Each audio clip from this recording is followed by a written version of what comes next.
नमस्कार, मैं श्रुति दादीश और आप देख रहे हैं ई न्यूज। चलिए नजर डालते हैं आज की बड़ी खबर पर। जयपुर नगर निगम हेरिटेज में घोटालों की गूंज अब दीवारों से टकरा नहीं रही, अब वो सीधे सरकार की गर्दन पर सवाल की तरह लटक रही है। सरकारी जमीन पर जिस तरह गलत ढंग से पट्टे बांटे गए, वो न सिर्फ नियमों की धज्जियां उड़ाने वाला मामला है, बल्कि लोकतंत्र और पारदर्शिता पर भी एक बड़ा तमाचा है। और इस पूरे खेल में जब 4 अफसरों को सस्पेंड किया गया, तो एक सवाल जोर से उठा। सिर्फ अफसर और जो बैठी है सिंहासन पर, यानी कार्यवाहक मेयर कुसुम यादव, वो इस पूरे खेल से अनजान थी। आज नगर निगम हेरिटेज मुख्यालय के बाहर जो नजारा दिखा, वो इस गुस्से की एक झलक भर था। 20 से ज्यादा कांग्रेसी पार्षदों ने प्रदर्शन किया और कलेक्टर से लेकर मुख्यमंत्री तक हर जिम्मेदार को जगाने की कोशिश की। उनका साफ कहना था, भ्रष्टाचार सिर्फ नीचे नहीं होता, ऊपरी मंजिल से भी टपकता है। और अगर 4 अफसर सस्पेंड हो सकते हैं, तो मेयर को क्यों नहीं। पार्षद दशरथ सिंह शेखावत ने तो सीधा आरोप लगाया, 100 करोड़ से ज्यादा की सरकारी जमीन पर घोटाला किया गया और इस पूरे मामले की जड़ें कार्यवाहक मेयर तक जाती है। उनकी खासम खास ओसीडी हंसा मीणा तक को सस्पेंड कर दिया गया, लेकिन खुद कुसुम यादव को पद से हटाने की बजाय एक्सटेंशन दे दिया गया। क्या यही है बीजेपी का जीरो टॉलरेंस वाला सिस्टम?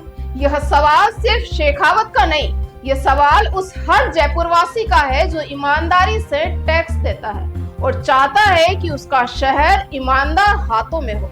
लेकिन जब बार बार एक ही व्यक्ति को कार्यवाहक मेयर बनाया जाता है और पार्षदों की बातों को नजरअंदाज कर दिया जाता है, तो यह लोकतंत्र का अपमान नहीं तो और क्या है।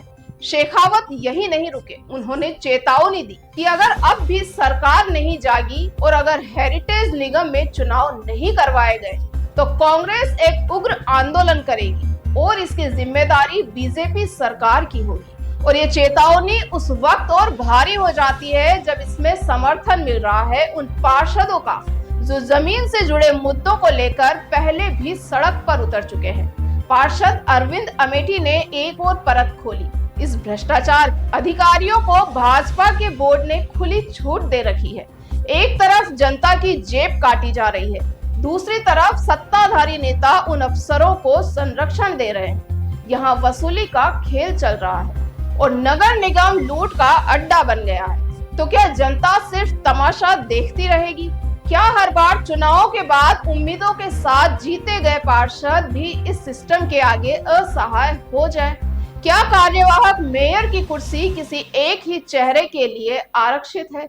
सरकार को अब जवाब देना होगा, सिर्फ फाइलों में नहीं, सिर्फ प्रेस नोट्स में नहीं, जमीनी कार्रवाई के साथ।